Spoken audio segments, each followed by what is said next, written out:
بسم اللہ الرحمن الرحیم۔ مولا علی علیہ السلام کو ابن ملجم کی کاری ضرب لگ چکی ہے۔ زہر سے بجھی ہوئی تلوار سے امام کا سر شگافتہ ہو چکا ہے۔ آپ کی اولاد نے آپ کے علاج معالجہ کے لیے کوفہ کے تمام نامور معالجوں کو جمع کیا اور ان میں اس دور کے مشہور معالج اسیر بن عمر بن ہانی سکونی بھی شامل تھے۔ عتبہ نے حضرت امام علی علیہ السلام کے سر کے زخم کا بڑی گہری نظر سے مطالعہ کیا۔ انہیں آپ علیہ السلام سے مایوسی ہوئی اور انہوں نے کہا، امیر المؤمنین، آپ نے جو آخری وصیحت کرنی ہے وہ کر لیں۔ دشمن خدا کی تلوار کی ضربت بہت گہری ہے۔ محمد بن حنفیہ کا بیان ہے کہ جب 21 ماہ رمضان کی رات ہوئی تو میرے والد بزرگوار نے اپنی تمام اولاد اور خاندان کے افراد کو جمع کیا اور ان سے الوداع کہا اور پھر فرمایا، خدا میری طرف سے تمہارا محافظ ہو، وہی مجھے کافی ہے اور بہترین کارساز ہے۔ امیر المؤمنین علیہ السلام نے اپنی اولاد کو ایمان کے تقاضوں سے وابستہ رہنے کی وصیحت کی۔ زہر کا اثر لمحہ بر لمحہ بڑھ رہا تھا۔ ہم نے آپ کے قدموں کو دیکھا، وہ سرخ ہو چکے تھے۔ اس سے ہمیں آپ کی زندگی سے مایوسی ہوئی۔ پھر ہم نے آپ کی خدمت میں خورد و نوش کی اشیاء پیش کی،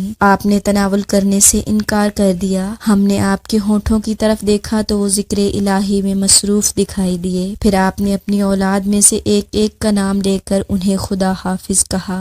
اولاد رو رہی تھی۔ امام حسن علیہ السلام نے پوچھا، بابا جان، آپ ایسا کیوں کر رہے ہیں؟ آپ نے فرمایا، بیٹا، اس واقعہ سے ایک رات پہلے میں نے تیرے نانا جان کو دیکھا تو میں نے ان سے اس امت کے طرز عمل کی شکایت کی۔ انہوں نے فرمایا، ان پر بد دعا کرو۔ میں نے کہا، پروردگار، انہیں میرے عوض برے حکام نصیب کر اور مجھے ان کے بدلے اچھے رفیق عنایت کر۔ رسول اکرم صلی اللہ علیہ وآلہ وسلم نے فرمایا، اللہ نے آپ کی بد دعا قبول کر لی ہے اور 3 دن کے بعد تجھے ہم سے ملحق کر دے گا۔ اب 3 دن گزر گئے ہیں۔ اے ابو محمد حسن اور اے ابو عبداللہ حسین، میں تم دونوں کو بھلائی کی وصیحت کرتا ہوں۔ تم دونوں مجھ سے ہو اور میں تم سے ہوں۔ پھر آپ علیہ السلام غیر فاطمی اولاد کی طرف متوجہ ہوئے اور انہیں وصیت کی کہ وہ اولاد فاطمہ یعنی حسن و حسین کی مخالفت نہ کرنا۔ اس کے بعد آپ نے فرمایا، خدا تمہیں صبر جمیل عطا فرمائے، میں تم سے رخصت ہونے والا ہوں اور میں آج رات تم سے جدا ہو جاؤں گا اور اپنے حبیب حضرت محمد مصطفیٰ صلی اللہ